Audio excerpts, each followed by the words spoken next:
శ్రీ గురుభ్యో నమః. శ్రీ మహాగణపతే నమః. వారఫలాల కార్యక్రమానికి స్వాగతం. మే 12 నుంచి 18 వరకు ద్వాదశ రాశుల వారికి చంద్రమాను అనుసరించి గోచర రీత్యా ఈ యొక్క వారం ఎలా ఉండబోతుంది అనేది చూద్దాం. మకర రాశి వారికి వచ్చినప్పటికీ ఈ వారం అనుకూలమైనటువంటి ఫలితాలుగానే చెప్పవచ్చు. గురుగ్రహ అనుకూలత అనేది వీరికి బాగా కాపాడుతున్నది. వృత్తిరీత్యా వ్యాపార రీత్యా కూడా అనుకూలమైనటువంటి ఫలితాలు పొందడం అనేది జరుగుతుంది.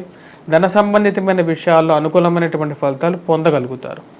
ఈ రాశి వారికి వచ్చేటప్పటికీ నూతన వ్యాపార ప్రయత్న సంబంధితమైన విషయాల్లో సానుకూలమైనటువంటి నిర్ణయాలు అనేది కూడా పొందడం అనేది జరుగుతుంది. పేరు ప్రఖ్యాతులు సంపాదించడం అనేది కూడా జరుగుతుంది. ఈ రాశి వారికి తృతీయంలో ఉన్నటువంటి రాహు యోగకారకుడు, ధనస్థానాల్లో ఉన్నటువంటి శని ఏలినాటి శని ప్రభావ రీత్యా ఈ రాశి వారికి వచ్చేటప్పటికి మిశ్రమమైనటువంటి ఫలితాలుగానే ఉంటుంది. డబ్బు ఖర్చు పెట్టడం అనేది కొంచెం ఎక్కువగా ఉంటుందన్నమాట. ముఖ్యంగా శ్రవణ నక్షత్ర జాతకులకి కొంచెం ఎక్కువగా ప్రభావం అనేది ఉంటుందన్నమాట. ఆ విషయంలో తగు జాగ్రత్తలు తీసుకోవాలి. మరియు అదేవిధంగా శని యొక్క ప్రభావ రీత్యా డబ్బు ఖర్చు పెట్టేటప్పుడు ఎదుటివారితో మాట్లాడేటప్పుడు కొంచెం మాటని కొంచెం కంట్రోల్గా మాట్లాడినట్లయితే మీకు అన్ని చుట్టూ ఉన్నటువంటి మిగతా విషయాలు కూడా అన్ని సానుకూలపడే విధంగా ఉంటుంది. ఎందుకంటే ఈ రాశి వారికి చాలా రోజుల తర్వాత గురువు అనుకూలమైనటువంటి స్థానంలోకి వచ్చాడు. రాహువు కూడా తృతీయంలో ఉన్నాడు అన్నమాట. కుజుడు కూడా తృతీయంలో ఉండడం వల్ల రియల్ ఎస్టేట్ వ్యాపారంలోనూ భూ సంబంధితమైనటువంటి లావాదేవీల్లోనూ అనుకూలమైనటువంటి ఫలితాలు పొందగలుగుతారు. సంఘంలో గౌరవము, గుర్తింపు, ఒక సన్మానాలు జరిగేటువంటి అనుకూలమైనటువంటి ఫలితాలు కూడా గోచరిస్తున్నాయి. మోసపూరితమైనటువంటి మాటలకు దూరంగా ఉండండి, మాటలు నమ్మద్దు. మరియు అదేవిధంగా ఆరోగ్యపరంగా కూడా తగు జాగ్రత్తలు తీసుకోవాల్సినటువంటి ముఖ్యమైనటువంటి సూచన.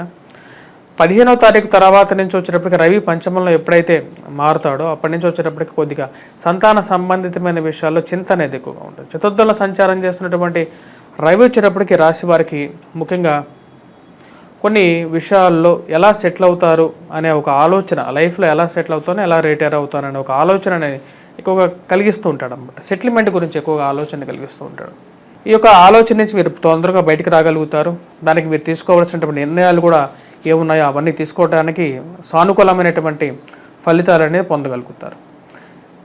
ఇక రాశిలో ఉన్నటువంటి రాజకీయ నాయకులు మరియు అదేవిధంగా వృత్తిరీత్యా ముఖ్యంగా వచ్చేటప్పటికీ టీచింగ్ ప్రొఫెషన్లో ఉన్నటువంటి వారికి కూడా అనుకూలమైనటువంటి ఫలితాలు పొందడం అనేది జరుగుతుంది.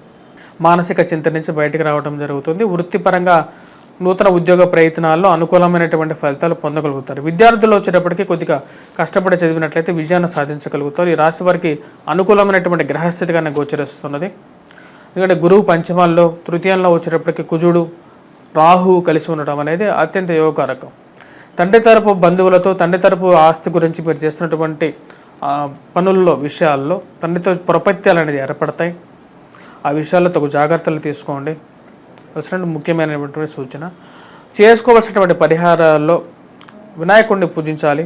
ముఖ్యంగా ఈ రాశి వారు వినాయకుడితో పాటు వీరు పూజించాల్సిందే సూర్యారాధన అనేది మొదలు పెట్టాలన్నమాట.